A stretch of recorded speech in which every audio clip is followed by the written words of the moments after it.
귀한 찬양 감사합니다. 하나님의 생명의 빛이 환히 둘러 비치는 그런 예배가 되기를 축복합니다. 우리 한번 기지개 한번 쭉 펴겠습니다. 쭉 펴겠습니다. 예. 우리 김시성 장로님 큰따님이 미국에서 잠깐 오셨는데 예배 참석하셨는데 아마 영어권일 것 같은데 우리 설교 있죠. 우리 설교가 전부 영어로 이렇게 필요하신 분들 나눠드리거든요. 드리면 좋을 것 같아요. 우리 박수로 한번 환영하겠습니다. 웰컴.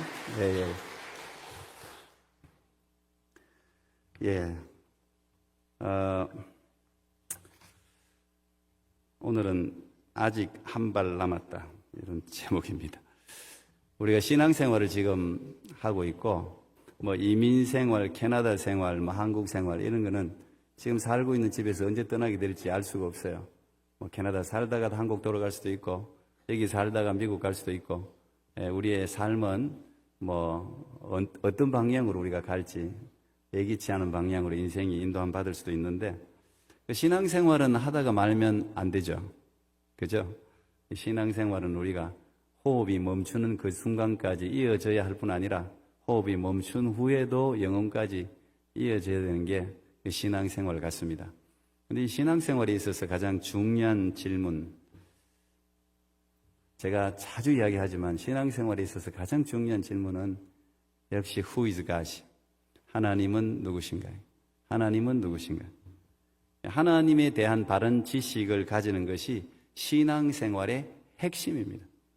우리가 지금도 하나님을 알아가고 이제 하나님의 나라에 가면 얼굴과 얼굴이 보는 것 같이 이제 완전히 알게 될 텐데 우리 이 땅에서는 마치 거울을 보는 것 같이 우리가 아무리 많이 알아도 무한하시고 전능하시고 너무도 크신 분이 하나님이기 때문에 우리가 지속적으로 하나님을 알아가야 합니다. 그리고 그 하나님을 알 때 그것도 올바른 지식, 잘못된 지식이 아니라 하나님에 대한 올바른 지식을 우리가 가지게 될 때 우리의 삶의 힘과 용기와 자유를 얻게 됩니다. 우리 프랜시스 베이컨이 한 말 중에 가장 유명한 말이 아는 것이 힘이라는 말이죠. 우리가 외국에 여행을 가도 아는 만큼 보여요. 그리고 아는 만큼 즐길 수 있어요. 그래서 요즘 젊은 사람들은 인터넷을 온라인을 잘 사용하니까 어디 가면 쫙 맛집이 어딘지 어디가 볼 곳인지 쫙 설치해가 가잖아요. 그러니까 가서 그만큼 즐길 수가 있는 겁니다. 우리가 선교 바자회 했는데 저도 잘 몰랐는데 이 토론토에서 우리 교회 선교 바자회 물건을 제일 싸게 판대요. 음식도 제일 싸고 우리 신문사 목사님이 모든 교회 취재받는데 우리 교회가 제일 싸다 그러더라고요. 진짜 우리 교회 물건들이 많이 그래도 어쨌든 나오는데 전자제품, 옷가지들 우리 교회 한 10불 가지면 제법 살 수 있을걸요. 우리 교회는 한 10불. 보니까 이 갈보리 아파트 주민들이 좀 많이 사가셨어요. 무거운 책장, 우리 이제 이번에 많이 책장을 많이 내놨는데 책장 하나가 15불. 물건 값도 싼데 우리는 딜리버리까지 해줘요. 배달까지 해줘. 우리 신영욱 집사님이 배달 많이 하셨는데 물건 이렇게 갈보리 아파트로 나누면서 목사님 물건 값은 15불인데 배달비는 100불이에요 그러더라고요. 실제로 농담이긴 하지만 그렇죠. 사실 인건비로 치면 우리 교회 성도들이 참 착합니다. 그래서 제 마음에 사실 우리 물건 판매는 제일 힘을 많이 써요. 옷도 이만큼 쌓이고 그 무거운 짐을 지하에서 갖고 올라오는데 제일 힘을 많이 쓰는데 제일 돈이 안 되는 게 물건 판매예요. 우리가 17,000불이나 모았는데 물건 판매, 옷 판 거 다 합치면 1,500불 정도밖에 안 돼요. 근데 그게 제일 많이 며칠씩 한 달씩 모으잖아요. 그래서 제 마음에 이 물건 판매는 이 지역 사람들을 위한 서비스, 봉사라는 생각이 들었습니다. 이 지역 사회가 좀 가난한 지역인 것 같아요. 그래서 많은 사람들이 오면은 1불도 20센트를 깎는 사람들이야.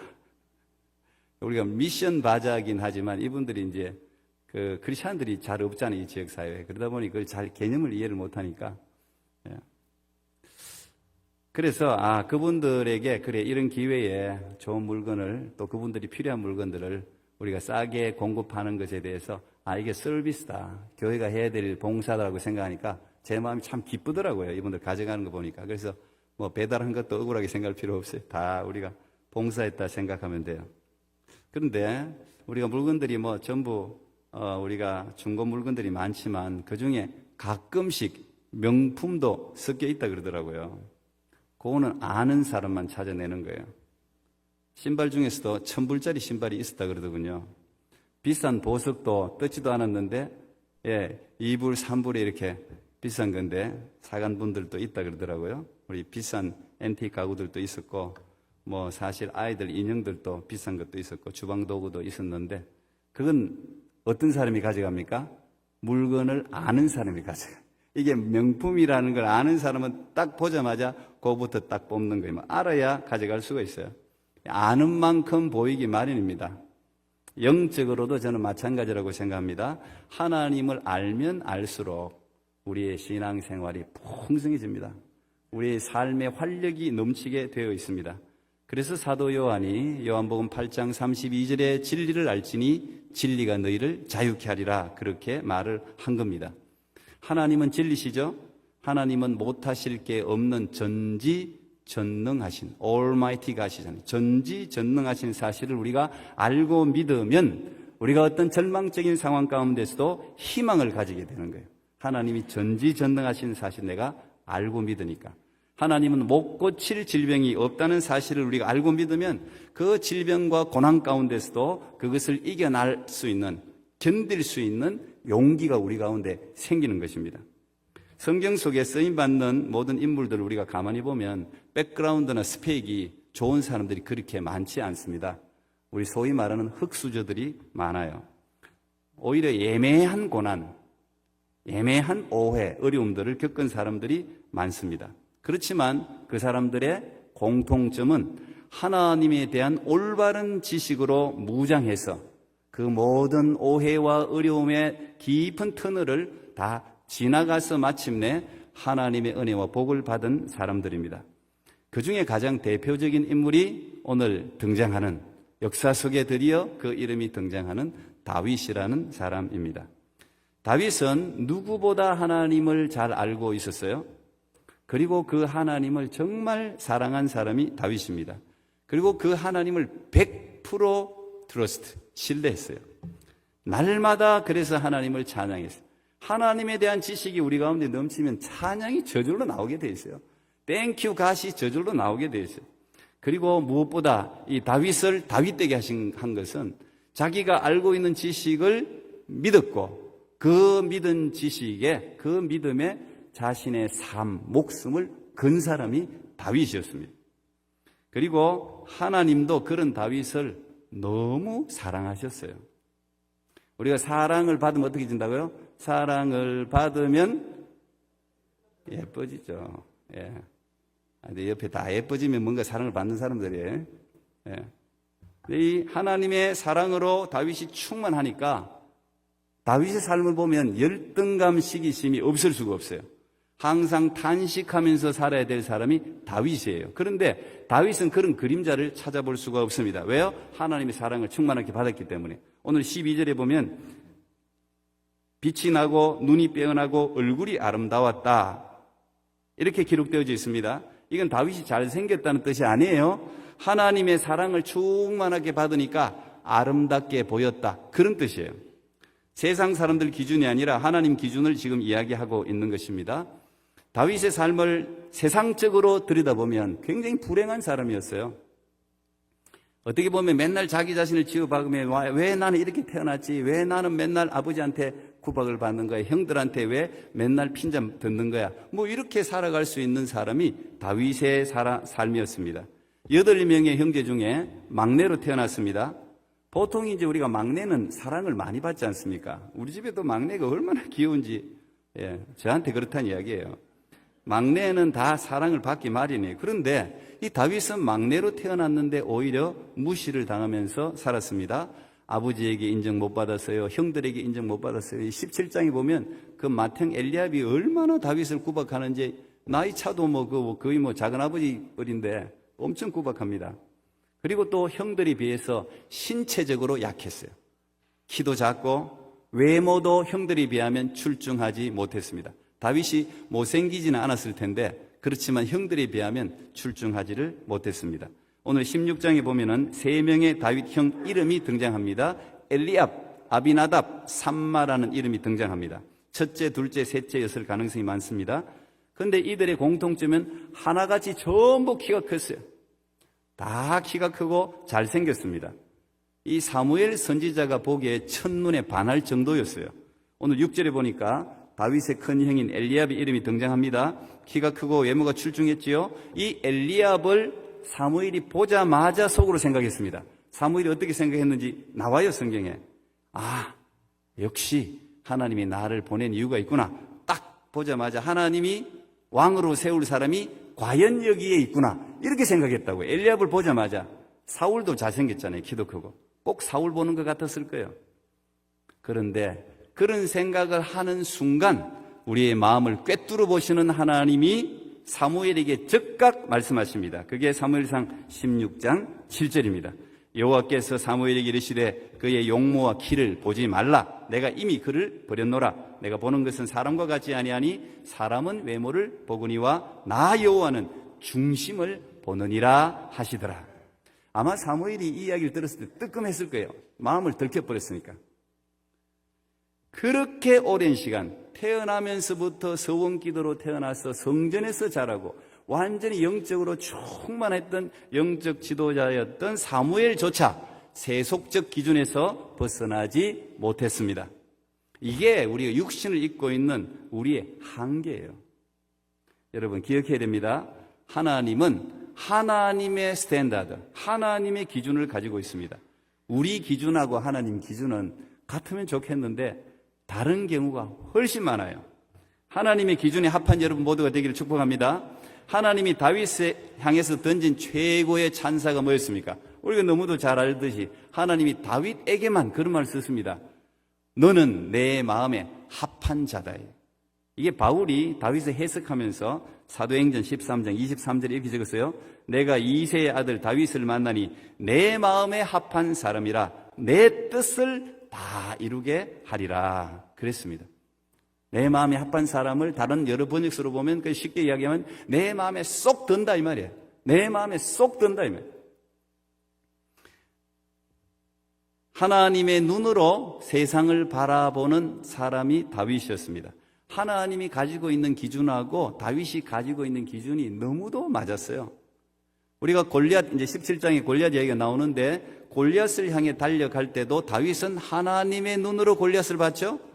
사울과 모든 이스라엘 군인들이 세상의 눈으로 보면서 벌벌벌벌벌 떨고 한 사람도 하나님을 저주하고 욕하는데도 자기 부모 욕하는데도 나서지도 못하고 있을 때 다윗은 어린 소년이었지만 골리앗을 두려워하지 않았습니다. 왜요? 하나님에 대한 올바른 지식을 가지고 그 지식을 믿었기 때문입니다. 실제로 다윗은 믿었습니다. 그리고 그 믿음에 자기 자신을 내던졌습니다. 이게 참 중요한 거예요. 오늘 여러분 우리와 다윗의 차이가 거기 있어요. 지식은 여러분도 가지고 있을지 몰라요. 그 지식을 믿을지도 모르죠. 그런데 그 믿음에 자기를 던지는 사람은 매우 드뭅니다. 그래서 기적을 맛보지 못하는 거예요. 하나님이 다윗을 사랑할 수밖에 없는 이유입니다. 오늘 12절에 보니까 빛이 붉고 그래. 빛이 붉고 눈이 빼어나고 얼굴이 아름다웠다는 말이 이 말입니다. 이미 사무엘에게 엘리압의 용모와 신장을 보지 마라. 내가 버렸다. 나는 외모 보는 거 아니다. 나는 마음의 중심을 본다고 했으니까 여기 다윗이 빛이 붉고 눈이 빼어나고 얼굴이 아름다웠단 말이 외모를 이야기하는 건 아니겠죠. 이미 버렸으니까.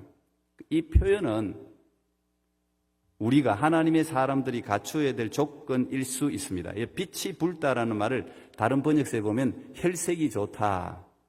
홍안이다. 홍안이라고 또 붉은 얼굴 있잖아요. 홍안이다. 이렇게 번역을 했습니다. 이 얼굴이 붉은 이유가 뭐예요? 태양에 걸렸기 때문에 그래요. 그리고 금방 양을 치고 있다가 이 사무엘이 막내 데리고 올 때까지는 나 식사 안 하겠다 기다리겠다 하니까 막 허겁지겁 뛰어가서 데려왔을 거 아닙니까? 그러니까 다윗이 막 뛰어왔겠죠. 한숨이 뛰어왔을 거예요. 그러니까 우리가 뛰면은 혈이 돌잖아요. 우리가 걷고 뛰면은. 그러니까 아마 홍조를 뛰었을 겁니다. 무슨 말일까요? 다윗은 하루 종일 양들을 돌보는 목자였습니다. 참 좋은 good shepherd, 참 좋은 목자였어요. 어린 다윗은 항상 양 치는 목자로 늘 성경에 등장합니다. 여러분, 양을 치는 일은 우리가 그림 보고 이러면은 뭐 평화로운 한가로이 뭐 그냥 슬 망중한을 즐기는 것처럼 생각하는데, 이 양 치는 거는요 가장 힘든 일 중에 하나예요. 매우 힘든 일이에요.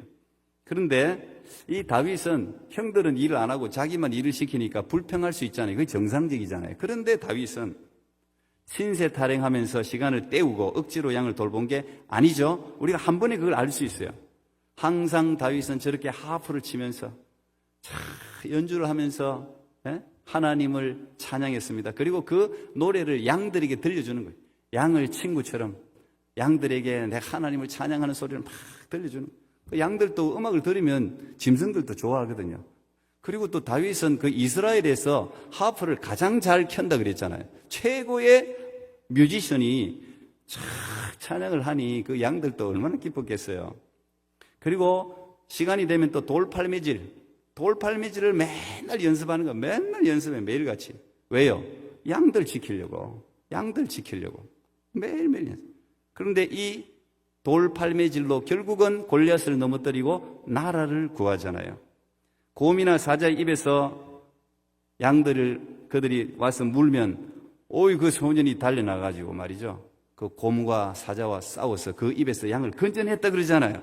그러니까 자기가 맡은 일, 자기에게 맡겨진 양에 대해서 자기 목숨을 걸고 최선과 충성을 다하는 모습이 다윗입니다. 오늘 이 빛이 불다라는 말에는 그런 의미가 포함되어 있는 거예요. 이 모습을 하나님이 기쁘게 보시고 이스라엘 백성들을 다스리는 양치는 목자에서 이스라엘의 왕으로 하나님이 기름 부어서 세우지 않습니까? 저는 오늘도 하나님은 이런 사람들을 찾고 있어요. 하나님이 찾고 있어요. 굉장히 많은 사람들이 있는데 우리가 홍수에 마실 물이 없다고, 이렇게 많은 교회가 있고 이렇게 많은 성도가 있어도 그런 사람 찾기가 사실은 그리 쉽지가 않습니다. 저도 수만 명 있는 교회도 있어 봤잖아요. 수만 명 있는 교회 있어도요, 일꾼들은 그리 많지 않아요. 우리 교회 사이즈 일꾼이나 수만 명 교회 일꾼이나 뭐 숫자는 더 많겠지만 거기서 거기에요. 저는 여러분들이 찾으시는 사람이 되기를, 하나님이 찾으시는 사람 되기를 축복합니다. 오늘 눈이 빼어났다는 말도 이게 눈이 예쁘다 그런 표현도 맞겠지만은 하나님을 보는 눈, 영안이 밝다는 이야기예요. 세상의 눈이 아니라 하나님의 눈으로 세상을 바라보는 사람이라는 해석이 더 맞을 거예요. 눈이 빼어났단 말이에요. 사람들은 전부 골리앗을 보고 벌벌벌벌벌 떠는데 이 다윗은 하나님의 눈을 가지고 하나님의 시선으로 골리앗을 바라보는 거예요. 세상을 바라보는 겁니다. 여러분 삶에 일어나는 모든 일들을 하나님의 눈으로 해석하는 거예요. 그런 눈을 다윗이 가졌다. 눈이 빼어났다. 그 이야기예요. 얼굴이 아름다웠다는 말도 마찬가지입니다. 핸섬 가이다, 잘생겼다, 그런 의미도 있을 겁니다. 다윗이 잘생겼을 거예요. 그런데 여기서 얼굴이 아름다웠다는 말은 하나님 보시기에 아름다웠다는 이야기예요. 하나님 보시기에 아름다웠다 해.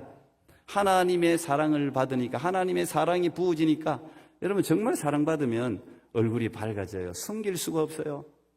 꽉 차있던 근심과 걱정이 싹 떠나가는 그게 이게 사랑의 힘이에요. 사랑의 힘. 부인 남편에게 사랑 많이 받으시기를 바랍니다. 자녀들을 많이 사랑할 수 있기를 바랍니다. 자녀들이 여러분 정말 지극히 사랑하는 자녀들이 다 되기를 축복합니다. 그런데 그보다 더 중요한 것은 하나님 사랑을 경험하는 거예요. 이 하나님 사랑을 경험하면 다윗처럼 부모한테 사랑 못 받아도, 형들한테 사랑 못 받아도 별로 큰 문제가 안 돼요. 예.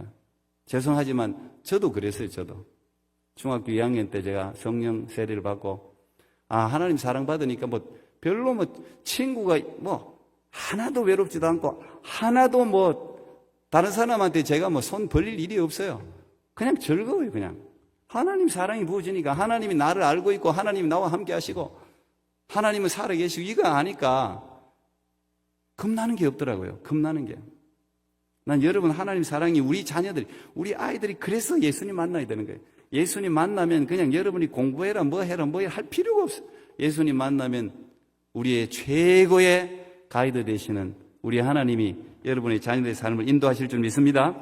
하나님은 우리와 다른 기준을 가지고 있다는 사실을 늘 명심하십시오. 이제 제가 오늘 제목을 보면서 말씀을 마무리하려고 합니다. 아직 한 발 남았다. 우리 주보에 제목 영어로 이렇게 번역을 우리 황영구 목사님께서 하시는데 제가 어제 받아보니까 한 발을 one step으로 번역을 해놨다고요. 그러니까 이게 한 발자국으로 번역을 한 거예요. 그런데 그게 아니고 one shot이 이게 총에 이게 한 발이 이게 영화 속 대사를 카피한 겁니다. 이거 혹시 보신 분이 계세요? 죄송합니다. 저는 이런 종류의 영화를 좋아해요. 엄청 오래전에 봤어요. 그냥 아무 생각 없는 이런 그냥 악당을 부수면 시원해 그냥. 시원해. 근데 굉장히 오래전에 봤는데 갑자기 이 영화 대사가 팍 떠올랐어요. 그래서 제가 이걸 제목으로 달아야 돼 말아야 돼 하다가 제가 좀 이렇게 임팩 있는 제목 같아서 여러분들 어떨지 모르겠는데 아직 한 발 남았다. 이게 아저씨라는 영화예요. 안 봐도 됩니다. 여러분 안 봐도 돼. 이거 뭐 좋은 영화도 아니에요. 안 봐도. 이 원빈이라는 이 아주 잘생긴, 저는 잘생겼다 그러는데 요즘 우리 애들은 하나도 잘생기지 않았다 그러대요. 보는 기준이 다릅니다. 요즘 애들은 곱상하게 생겨야지 남자들이 잘생겼다 그러더라고 보니까. 우리는 이런, 하여튼, 그렇습니다. 이게 마지막 영화 부분에 나오는 대사인데, 제가 이 영화를 잠깐 보여드리려다가 너무 폭력적인 거고, 2부에 보여줍니다. 2부에 와서 보세요. 여기 11절을 읽다가 갑자기 떠오른 대사입니다. 사무엘이 하나님의 명령을 받고 사울을 대신해서 세울 왕을 찾아서 기름 붓기 위해서 베들레헴까지 찾아오잖아요. 그리고 이세 집에 가서 여기에 사울의 뒤를 이을 왕이 있으니까 네가 뿔에 기름을 담아가서 기름을 부으라 그랬잖아요. 왕으로 세우라 그랬잖아요. 그래서 이 이세의 아들들을 다 이제 부르지 않습니까? 엘리압부터 시작해가지고 너무도 잘생겼어요. 다 왕감이야. 근데 쑥쑥 지나가는데 하나님이 계속해서 야, 이 사람 아니야. 내가 택하지 않았어. 이 사람도 아니야. 내가 택하지 않았어. 너 외모 보지 마. 이 사람 안 택했어. 쑥쑥 지나가는데 다 지나가 버렸어요. 그 이세도 아버지도 곤란해. 왜? 더 이상 보여줄 아들이 집안에 없어요. 그래서 사무엘이 묻습니다. 더 보여줄 아들이 있느냐? 물어요. 그러니까 이세가 대답하죠. 아직 막내가 남긴 했는데 지금 양을 치고 있습니다. 요걸 읽는데 제가 요 대사가 생각나요. 아직 막내가 남긴 했는데 아직 한 발 남았다. 아직 막내가 있긴 했는데 들판에서 양을 치고 있다는 말은 무슨 말이에요? 걔는 감이 아니다 이 말 아니에요. 걔는 다윗의 아버지 이세도 다윗을 아예 제쳐뒀습니다. 왜? 형들에 비하면 원체 열등한 신체 조건이나 모든 게 열등하니까. 그리고 사실 너무 어렸어요. 10대였지 않습니까? 제사에 참여할 나이가 아니었습니다. 그런 인물도 아니라고 생각했어요. 그래서 아버지 눈에는 그렇게 보인 거예요. 아주 열악한 철부지로만 보였던 겁니다. 이 영화 한 부분을 보여드리면 금방 이해갈 텐데 대충 이 영화 줄거리, 별로 좋지도 않은 영화 줄거리를 잠깐 이야기하겠습니다. 이 원빈이라는 사람이 주인공인데 전당포를 운영합니다. 근데 그 옆집에 아이가 계속해서 놀러 와요. 자꾸 아저씨 하면서 놀러 와요. 아저씨라고 불러요. 그 제목이 아저씨예요. 근데 이 원빈은 알고 보면 국가의 특수 요원을 활동한 적이 있는 사람입니다. 그런데 요 소녀의 엄마가 전당포 아시죠? 전당포에 카메라를 맡깁니다. 카메라를 맡겼는데 아마 그 카메라 안에 마약이 들어있었던 것 같아요. 근데 이 인신매매범들, 악당들이 이 카메라를 찾아 전당포에 찾아옵니다. 그러면서 이제 사건에 휘말리게 되는 거예요. 결국 이 아이 엄마는 죽게 되고 이 아이도 인신매매범으로 사로잡혀 갑니다. 그 사람들은 뭐 눈도 빼고 뭐 이런 거 있잖아요. 굉장히 흉악한. 그런데 이 옆집 아저씨가 이 아이를 구하러 가는 히어로로 등장하는 거예요. 옆집 아저씨인데 별로 해당도 없는데 그 아이를 구하러 갑니다. 그리고 마지막 장면에 이제 그 두목이 차를 타고 도망가는데 차가 벽에 팍 부딪히면서 멈추게 되고 원빈이 올라가서 참 멋진 폼으로 총을 빵 쏘는데 총알이 들어가지를 않습니다. 그때 이 두목이 웃으면서 명대사가 하나 나옵니다. 야, 이 바보야, 이건 방탄유리야 이럽니다. 이 방탄유리야 그럽니다. 방탄유리니까 이 총알이 안 들어가는 거예요. 원빈이 거기 딱 마주보면서 운전석 앞에 유리에 한 곳을 집중해서 계속 쏘니까 이 방탄 유리도 계속 쏘면 뚫리죠. 구멍이 탁 나더라고요. 그리고 마지막으로 그 악당에게 하는 말이 아직 한 발 남았다. 아직 한 발 남았다. 그리고 그 한 발로 악당이 죽습니다. 처리됩니다. 이게 이 영화 줄거리입니다. 안 봐도 돼요. 예, 아직 막내가 남았습니다. 하나님은요, 언제나 결정적인 한 발을 남겨놓으십니다. 다윗의 7명의 형들이 아무리 출중해도 하나님은 그들을 선택하지 않았습니다. 아마 사무엘과 아버지 이새는 실망했을지도 모릅니다. 이렇게 훌륭한 아들들도 선택받지 못했다면 별 볼 일 없는 막내가 무슨 일을 할 수 있을 것인가. 그런데 우리가 아시다시피 하나님은 그 마지막 남은 막내, 개역 성경에는 말째라고 해놨어요. 마지막 막내를 통해서 역사를 바꾸어 버리십니다. 역사 속에 가장 위대한 인물로 세우십니다. 여러분, 우리도 이럴 때가 많아요. 모든 것을 다 동원해서 할 수 있는 모든 세상적인 방법과 권력과 파워를 동원해서 전부 다 했는데 안 돼. 안 돼요. 근데 여러분, 그 순간에 하나님이 숨겨둔 한 사람, 마지막 말째가 남아있다는 사실을 기억하십시오. 하나님이 숨겨둔 한 사람은요, 세상 사람들이 주목하지 않는 사람이에요. 세상 사람들이 전혀 기대하지 않는 사람이에요. 세상 기준으로는 미달인 사람이에요. 그런데 하나님은 언제나 하나님의 방식대로 일하십니다. 하나님은 세상 방식으로 일하시는 분이 아닙니다. 하나님은 세상 기준으로 일하지 않습니다. 하나님은 약한 자를 들어 강한 자를 부끄럽게 하시기를 기뻐하십니다. 하나님은 우리가 완전히 포기했을 때, 우리가 두 손 두 발 다 들고 항복했을 때, 그때 일하세요. 세상 방법 다 써봤는데 이제 아무것도 남아있는 게 없는데 아니에요. 하나님은 아직 한 발이 남아있습니다. 그 한 발이 결정적인 한 발이에요. 누가 남아있는지 뭐가 남아있는지 우리는 몰라요. 그러나 하나님은 언제나 한 발을 남겨놓으십니다.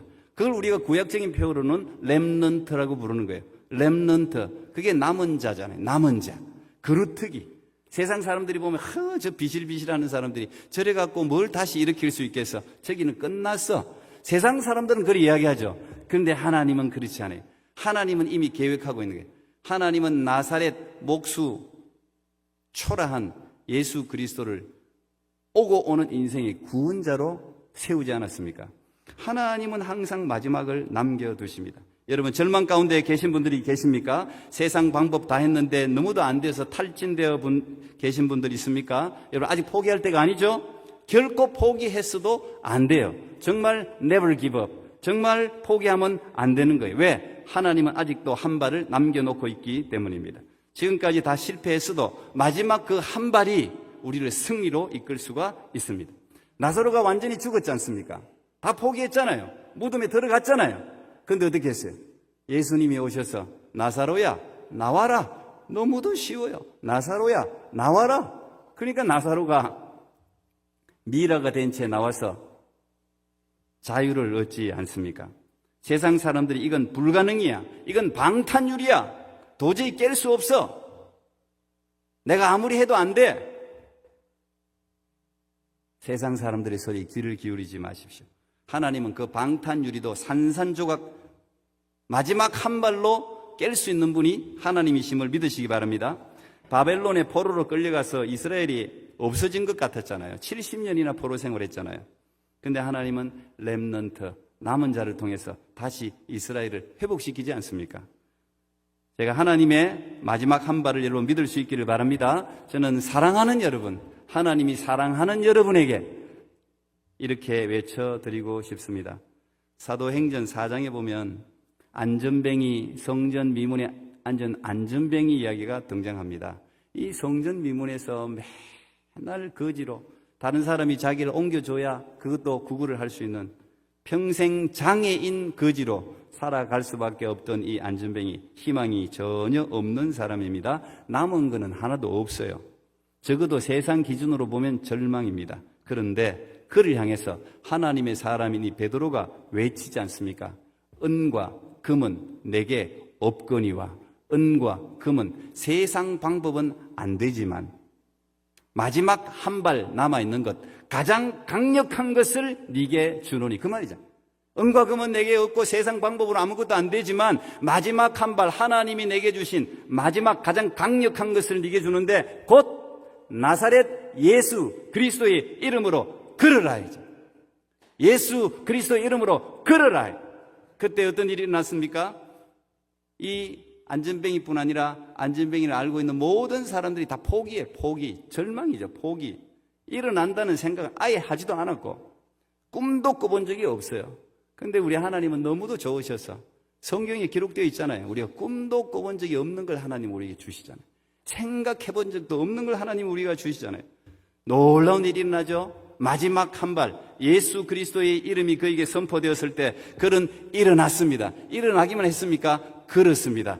걷기만 했습니까? 뛰었습니다. 뛰기만 했습니까? 하나님을 찬양했습니다. Praise the Lord, 하나님을 찬양했잖아요. 이런 놀라운 반전이 여러분이 있기를 축복합니다. 어렵고 힘든 순간을 만나면 꼭 기억하십시오. 하나님께서는 언제나 모든 상황을 뒤집어 놓을 만한 마지막 한 발이 남아있다는 사실을 꼭 기억하고 끝까지 포기하지 말고 주님 붙들 수 있기를 간절히 축복합니다. 기도하겠습니다. 하나님 감사합니다. 오늘도 살아있는 하나님의 말씀을 통해 우리에게 말씀하시는 주님을 찬양합니다. 이 세상이 참 어렵습니다. 들리는 소식들은 전부 전쟁 소식, 사망, 시기, 분쟁, 재난, 산불, 어려움. 우리에게 들려오는 소식들은 전부 절망스러운 소식들이지만 하나님이 세상을 이처럼 사랑하사 독생자를 주셨으니 이를 믿는 자마다 멸망치 않고 영생을 얻게 하려 하심이라고 하셨습니다. 하나님의 그 마지막 계획, 마지막 한 발이 있음을 우리가 언제나 기억하고 어떤 상황 가운데서도 낙심과 절망하지 말고 하나님을 붙들고 끝까지 달려나가는 하나님의 백성들 되게 해 주시옵소서. 예수님 이름으로 기도합니다. 아멘.